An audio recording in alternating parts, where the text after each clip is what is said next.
Hey guys, welcome to our channel. তো তোমরা সবাই কেমন আছো? আশা করি তোমরা সবাই খুব ভালো আছো আর আমিও খুব ভালো আছি।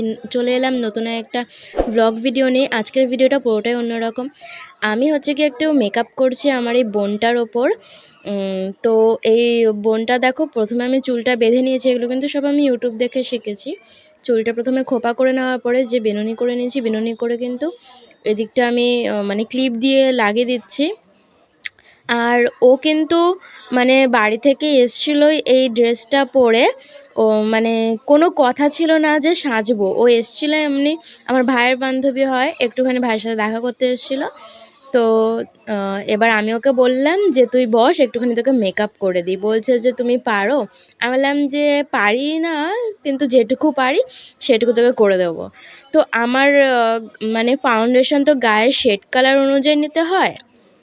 তো মেয়েরা যারা যারা ফাউন্ডেশন ইউজ করো তারা তারা বুঝবে। তো ও তো কিছুই নিয়ে আসেনি, ওই কারণে আমার ফাউন্ডেশনটা দিয়ে কিন্তু ওকে আমি জাস্ট একটুখানি মেকআপটা হালকা একটুখানি মুখের শেপটা আনার জন্য আমি কিন্তু আমার ফাউন্ডেশনটা দিয়ে ওকে করে দিচ্ছিলাম। নয়তো কোনো মেকআপ দিলে পরে ওকে ফুটবে না, এই কারণে। তো আর সেরকম কোনো মানে ও যে সাজবে এরকম কোনো তো ব্যাপার ছিল না, হঠাৎ করে হলো। ওই কারণে শাড়ি ঠাড়ি কিছুই পরাতে পারিনি। কারণ দেখো, আমার শাড়ি কিন্তু ওকে পরাতেই পারতাম, কিন্তু গায়ের ব্লাউজটা তো আর ম্যাচ খাবে না, না ওই ফিটিংসটা তো আর হবে না। ওই কারণে এখনও বাড়িতে গেলে পরে আর আসতে পারবে না। ওই কারণে ও বললো যে দিদি তুমি এমনি জাস্ট আমাকে মুখের ওপরটা দেখে নাও যে কীরকম কী, মানে আমি ওকে বলেছিলাম যে কীরকম কী সাজাতে পারি, আমি জাস্ট একটুখানি দেখবো। তো ওটাই বলেছিল যে তুমি দেখে নাও কীরকম কী তুমি পারো, কীরকম কী করতে পারবে, সেটা তুমি জাস্ট মুখের ওপর আমার দেখে নাও, অ্যাপ্লাই করে দেখে নাও। তারপর যদি ভালো লাগে তাহলে পরে নেক্সট টাইম আমি আসবো আবার শাড়ি ঠাড়ি নিয়ে, শাড়ি নিয়ে, গয়নাগাটি নিয়ে। আর ওর যে ফাউন্ডেশনটা সেটা নিয়ে ও আসবে নেক্সট টাইম আবার আমার কাছে সাজবে। ও এটা আমাকে বলেছে, আর আমি যে সাজিয়েছি ওর সেই সাজটা ভালোও লেগেছে। ও আমাকে বলেছে যে নেক্সট টাইম আবার আসবো।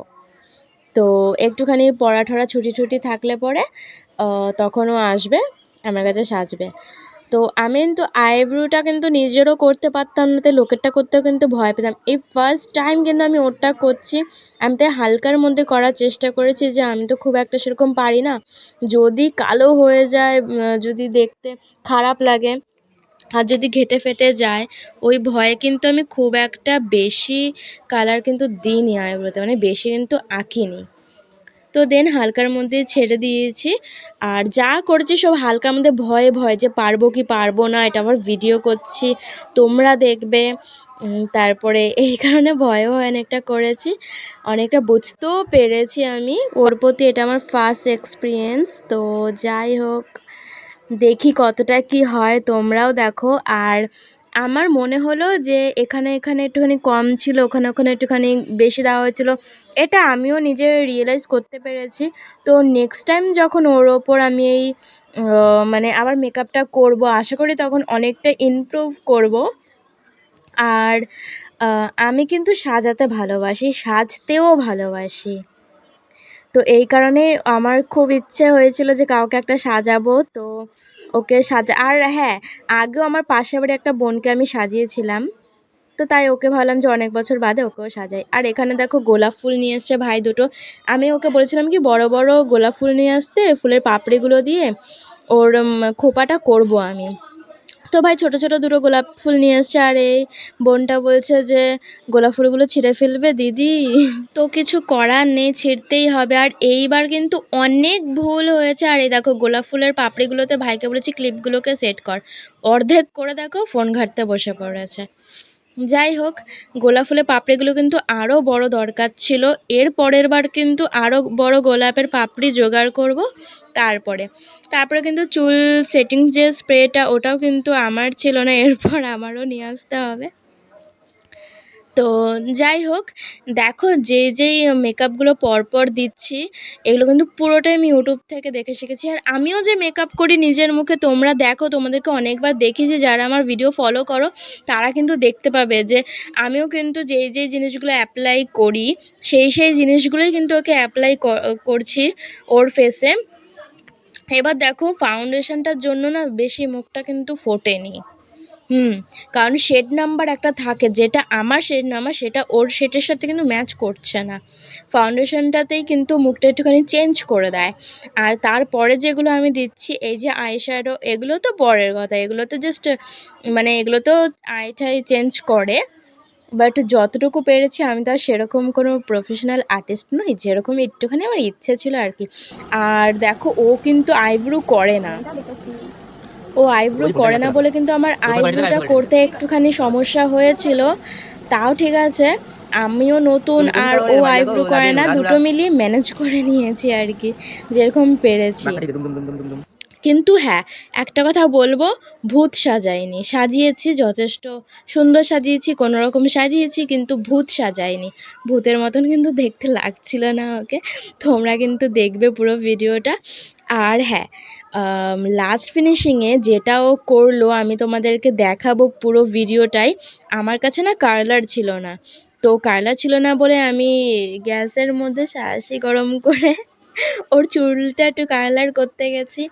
এবার স্প্রে দিয়েছিলাম, চুল সেটিং স্প্রেটা দিয়েছিলাম, ওটাতে এবার ওর কপালে একটুখানি গেছে। তো ও কী করেছে, চুলটা সরাতে গেছে, আর কলকাটা যে আমি এঁকেছিলাম, কলকাটা পুরো ঘেঁটে দিয়েছে ও। লাস্ট পর্যন্ত তোমাদেরকে দেখাবো, পুরো ভিডিওটাই দেখাবো, কেউ স্কিপ করো না, ফুল ভিডিওটা দেখো। আর আমার চ্যানেলে যারা নতুন আছো, অনেকেই কিন্তু আমার ভিডিও দেখো, আমি দেখতে পাই অনেকে আমার ভিডিও দেখো কিন্তু চ্যানেলটা সাবস্ক্রাইব করো না। তো প্লিজ সাবস্ক্রাইব করে দাও। তোমরা যদি আমাকে সাপোর্ট করো তাহলে পরে কিন্তু আমি আরও ভিডিও বানাবো, আর নতুন নতুন যেরকম তোমরা দেখতে চাও সেরকম কিন্তু আমাকে কমেন্ট করে জানিও, আমি তো সেরকম টাইপের আরও একটা ইমপ্রুভ করব। আর তোমাদের একটা কমেন্টে কিন্তু আমার আরও আগ্রহ বাড়বে। তো যাই হোক, এই আইলাইনারটা দেখো, আমার এই ডান দিকের আইলাইনারটা খুব সুন্দর হয়, বাঁ দিকেরটা একটুখানি অন্যরকম হয়, তাও ঠিক আছে, মোটামুটি হয়েছে। আর এখানে কিন্তু আইল্যাশটা লাগাবো।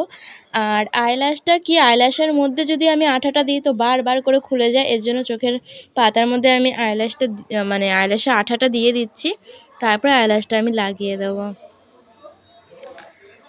তো ওরও কিন্তু আমাকে, আমি প্রথমে ওকে আমি বলেছিলাম যে সাজবি, ও কিন্তু প্রথমে বলছিল যে কতক্ষণ লাগবে, বাড়ি চলে যাব, বাড়ি চলে যাব।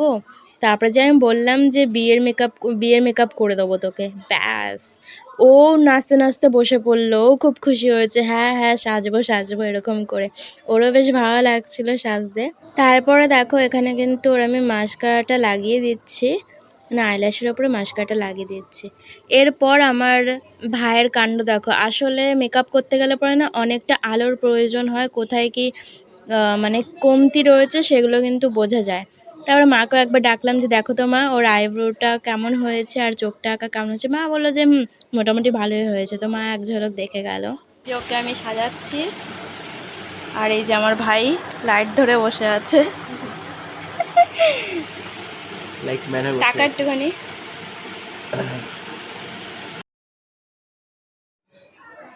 ওর কিন্তু মেকআপটা কমপ্লিট হয়ে গেছে। এরপর আমি সেটিং স্প্রেটা দিয়ে দিচ্ছি পুরো ফেসটায়, যাতে অ্যাবজর্ব করে নেয় জিনিসটাকে। কিন্তু লাস্ট ফিনিশিং তো ঘেটেই দেবে, আর তো কিছু করার নেই। মানে এত সুন্দর করে, এতটা ধৈর্য ধরে ওকে আমি সাজাচ্ছি, দেখো নিখুঁত করে করে সাজাচ্ছি। লাস্ট ফিনিশিংয়ে যখন মানে হয়ে গেছে পুরোপুরি, এবার ফটো তুলবো, এবার ফটো ভিডিও শ্যুট করা যাবে, ওই সময়টা কী যে করবে মেয়েটা।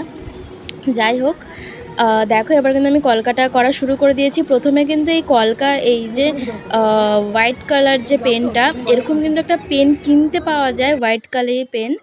তো এটা না জমে গেছিলো, অনেকটা বেরিয়ে যাচ্ছিলো, তো আমি কি করেছি, হাতে কালিটা নিয়ে নিয়েছি। হাতে নিয়ে আইলাইনার যেই তুলিটা থাকে, সেই আইলাইনার তুলিটা তো কালো, তো কি করব। আর আমি ভাবছিলাম যে তুলি তো আমার কাছে নেই, এত সরু তুলি। তো তখন আমি আইলাইনার তুলিটা মনে পড়লো, ওটা তো খুব সরু। তো ওটা আমি কি করলাম, তাড়াতাড়ি করে গিয়ে ধুয়ে নিয়ে আসলাম।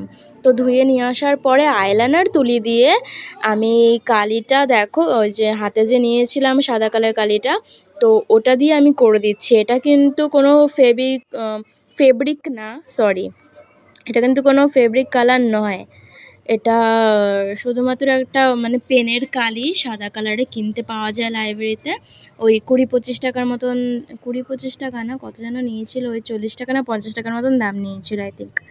তো লাইব্রেরিতে কিনতে পেয়ে যাবে। তো আমি ওটা আগের যে আমার পাশের বাড়ি একটা বোনের আমি কলকা করে দিয়েছিলাম, তখন আমি কিনেছিলাম। তো অনেক কটা মাস হয়ে গেছে, তো কালিটা জমে না সামনের দিকে চলে এসেছিলো, তো হচ্ছিল না পেন দিয়ে। তো আমি কালিটা বার করে তার জন্য আমি তুলিটা দিয়ে করে দিচ্ছি। তো আমার কিন্তু অনেক কলকা এরকম আঁকা ছিল খাতার মধ্যে। তো ওকে আমি বলছিলাম কোনটা করবি, তো ও আমাকে বললো যে এইটা করব। সেটা কিন্তু আমি ভিডিওতে ক্যাপচার করতে পারিনি। আমার এমনি অনেক আগে যে আমি ভিডিও করেছি ইউটিউব, ওই ভিডিওতে দেখানো আছে আমার কিছু কলকা, কিছু আঁকাঝোঁকা, কিছু ডিজাইনস ওটার মধ্যে দেখানো আছে, এটার মধ্যে আর আমি দেখালাম না। আর নেক্সট টাইম যখন আমি মানে আবার ওকে সাজাবো, তখন কিন্তু আমি বলেছিলাম যে এটাই করবি নাকি অন্যটা, বলছে যে এটাই আমার সবথেকে বেশি ভালো লেগেছে, এটাই। আর সবথেকে বেশি আমি নিজে অবাক হয়ে গেছি যে এরকম কোনো কলকা আমি নিজে করেছি। সত্যি কথা বলতে এত সুন্দর কলকা আমি কখনো কাউকে করে দিইনি, আর আমি ভাবতে পারিনি। আর আমি আগে ভাবতাম কি যে তুলি দিয়ে করতে পারবো না, ওই কারণে আমি পেন কিনেছিলাম। ওই সাদা কালির পেনটা আমি কিনেছিলাম, পেন দিয়ে আমি করে দিতে পারবো, ঠিক আছে, বাট তুলি দিয়ে কখনো করতে পারবো আমি ভাবিনি। কারণ আমার প্রচণ্ড হাত কাঁপে। এই হাত কাঁপার জন্য যদি ভেস্তে যায়, যদি নষ্ট হয়ে যায়, এর জন্য আমি করতে পারিনি। আর ফার্স্ট টাইম ওকে করে দিলাম, দেখলাম যে না, একদম ভালো হয়েছে। তোমরাই বলো ভালো হয়েছে কি না। যেরকমটা চেয়েছি সেরকমটাই হয়েছে। আর দেখো আমার কাছে কিন্তু লাল কালারের কালি ছিল না, এই কারণে কিন্তু আমি এইখানটা মানে লিপস্টিক রেড কালার, যে রেড কালার লিপস্টিক দিয়ে আমি করছি, কিন্তু আবছা আবছা হচ্ছে, অতটা বোঝা যাচ্ছে না। আর দেখো এখানটা কিন্তু খোপার মধ্যে যেই আমি পাপড়িটা খুলে রেখেছিলাম, যে পাপড়িটা দিয়ে আমি ওর খোপাটা করে দেবো, এই যে দেখো গোলাপের পাপড়িগুলো কিন্তু আমি পরপর লাগিয়ে দিচ্ছি। গোলাপের পাপড়িগুলো লাগাতে গিয়ে দেখছি যে আমার কাছে তো কিছু এরকম সাদা কালারের পুঁথি আছে, তো ওগুলো দিয়ে দিই। এগুলো কিন্তু খুব বড় হয়ে গেছে, তো ঠিক আছে, পরের বার আমি মেকআপ দিয়ে দেবো, পরের বার কিছু একটা করব। তো যাই হোক, তো দেখো খোপাটা কীরকম লাগছে। আর ওখানে কিন্তু আমার কাছে একটা ফলস একটা গোলাপ ছিল, সেই ফলস একটা গোলাপ লাগিয়ে দিয়েছি। তো খোপাটা কেমন লাগছে, আর তোমরা যদি কমেন্ট করে বলো যে আমার সাজানোটা খুব ভালো হয়েছে, তোমাদেরও ভালো লেগেছে, তাহলে পরে কিন্তু ওকে খুব তাড়াতাড়ি আমি শাড়ি ঠাড়ি পরিয়ে একদম বউয়ের মতন করে সাজাবো। আর ওকে কেমন লাগছে বলো। আমি জানি টপে ভালো মানে খুব একটা মুখটা ফোটেনি, এর পরের বার কিন্তু আমি শাড়িই পরাবো। জাস্ট আমি একটুখানি কানের গয়না, জাস্ট আমি মুখটা গলা অবধি জাস্ট দেখতে চাইছিলাম যে কেমন কি লাগছে। পরের বার কী কী দরকার হবে, কী কী দরকার হবে না, কেমন কি দরকার হবে, এর জন্যই কিন্তু আমি করেছি। সবই দিয়েছি ওকে, আর শুধুমাত্র শাড়িটা ঘোমটাটা নেই, যেটা ওড়না দেয় পেছনে মাথায়, সেটাই।